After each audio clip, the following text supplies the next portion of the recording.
नमस्कार दोस्तों, मेरे YouTube चैनल पर आपका स्वागत है। वास्तुशास्त्र के अगले अंक में आज हम बात करेंगे कुछ ऐसी वस्तुओं के बारे में जो हमारे घर में वास्तु दोष उत्पन्न करती हैं। अब दिवाली की सफाई पर लोग ऐसी चीजों को भी साफ करके वापस रख देते हैं जो हमारे घर के लिए शुभ नहीं होती हैं। वास्तुशास्त्र के अनुसार दिवाली से पहले घर की साफ सफाई करने से वास्तु दोष दूर होते हैं, साथ ही सुख समृद्धि का वास भी होता है। वास्तुशास्त्र के अनुसार घर में रखी हुई कुछ ऐसी चीजें जिन्हें आर्थिक संपदा और सुख शांति के लिए शुभ नहीं माना जाता, इन चीजों को घर में रखने से देवी लक्ष्मी की कृपा आप पर नहीं बरसती। आइए जानते हैं इन वस्तुओं के बारे में। नंबर 1, जंग लगा हुआ लोहा। अक्सर घरों की छत पर, स्टोर रूम में लोहे का पुराना सामान पड़ा रहता है जिस पर जंग लग जाता है। घर में जंग लगा हुआ जो लोहा है उसको रखने से वास्तु दोष उत्पन्न होता है।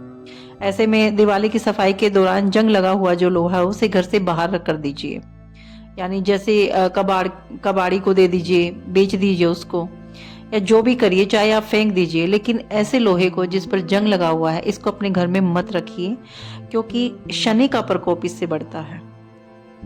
नंबर 2, बंद और खराब रखी हुई घड़ियां। अपने घर की अलमारी या किसी भी दराज में अगर बंद पड़ी हुई घड़ियां हैं आपके घर में, तो इन्हें दिवाली से पहले इन घड़ियों को घर से निकाल दीजिए। वास्तुशास्त्र के अनुसार घर में बंद पड़ी हुई घड़ियां रखने से तरक्की में बाधा आती है, इसीलिए जीवन को गति में रखने के लिए आपको बंद पड़ी हुई जो घड़ियां हैं इन्हें घर से बाहर करना होगा। नंबर 3, खराब या फटे पुराने जूते चप्पल। बदलते समय में हम सभी के पास कई जोड़ी के जूते चप्पल होते हैं। ऐसे में कई बार ऐसा होता है कि हम नए जूते या फिर कोई दूसरे फुटवेयर खरीद लेते हैं और पुराने जूते यूं ही घर में पड़े रहते हैं। साथ ही जूते थोड़े से खराब होने पर भी हम उन जूतों को घर में ही रख देते हैं, चाहे हम उन्हें कभी दोबारा पहने ना पहने, और नए जूते खरीद लाते हैं। जूते चप्पल अगर खराब पड़े हुए हैं घर में, ज्यादा जोड़ियां जिन्हें पहनते नहीं हम, इससे भी शनि दोष उत्पन्न होता है। इस दिवाली पर आपको घर में फटे पुराने जूतों को जो है वो घर से बाहर कर देना चाहिए। नंबर 4, देवी देवताओं की खंडित मूर्तियां। हम सभी के घरों में देवी देवताओं की मूर्तियां रखी हुई हैं। इनमें से कुछ खंडित यानी कि टूटी हुई होती हैं, लेकिन फिर भी ज्यादातर लोग इन खंडित मूर्तियों को घर में ही रखते हैं। या तो वो किसी का गिफ्ट दिया हुआ होता है यानी कि याद के लिए, या फिर वो अच्छी ही इतनी ज्यादा होती हैं कि चाहे वह टूट जाए थोड़ी बहुत भी, लेकिन फिर भी उनको संभाल के रखते हैं।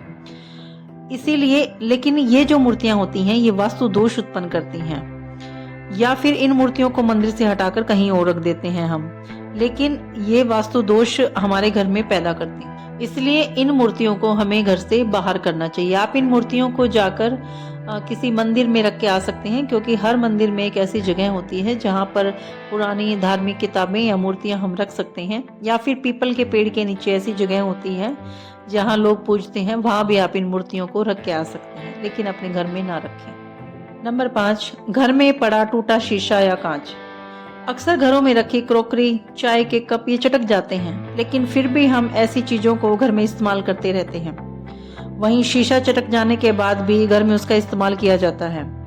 आपके घर में भी अगर कोई टूटा हुआ कांच है तो इसे दिवाली के अवसर पर आप बाहर निकालिए। दिवाली की सफाई करते टाइम इन चीजों को आप बाहर करिए। टूटा हुआ कांच तो बहुत ज्यादा नेगेटिव एनर्जी देता है, इसीलिए आप कोशिश करें कि आप ऐसी चीजों को, नुकीली, पैनी, टूटी हुई चीजों को अपने घर में आप ना रखें। नंबर 6 पे है रद्दी, यानी कि जो अखबार होता है जो हम लेते हैं, डेली घर में आता है, उसको हम जमा कर करके रखते रहते हैं।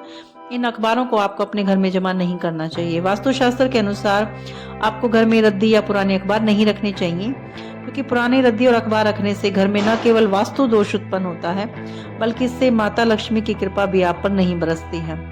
ऐसे में बहुत जरूरी है कि दिवाली की सफाई के दौरान आप घर में पड़े हुए रद्दी अखबारों को घर से बाहर करें। तो ये थी मेरी आज की वीडियो ऐसी चीजों के बारे में जिन्हें हमें अपने घर पर स्थान नहीं देना चाहिए। अगर आपको मेरी इन्फॉर्मेशन अच्छी लगती है तो कृपया मेरी वीडियो को लाइक करिए, शेयर करिए और मेरे चैनल को सब्सक्राइब करिए। धन्यवाद।